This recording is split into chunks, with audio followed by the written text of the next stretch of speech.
alhamdulillahi rabbil alamin. ñu ngi wax asalaamaaleykum wa rahmatullahi wa barakaatu. ñoo ngi sant ñëpp di gërëm ñëpp. daanaka kàddu amatu fi ndax la Baye Tuuti waxoon bi mu laajee kenn ci mag ñi ne ko bu bàyyi bu ngeen tarbiya ba xam yàlla ñëw bàyyi di leen gàmmool di wax ak yéen ci rañaan mi lu ngeen daan def mu ni ko di dee di dekki rek. loolu lañ fi nekkee woon pour conférence bi commencé ba tey comme ni nga ko waxee léegi kenn ku nekk rek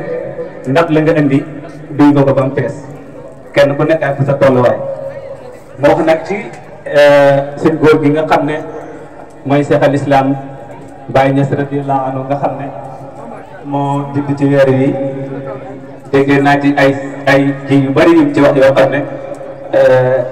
mën nañ cee dox seyru ci ba déwén te du jeex waaye Baye dafa yàgg Baye li ñu wax ne yàlla bi mu nekkee ci pays Haaroot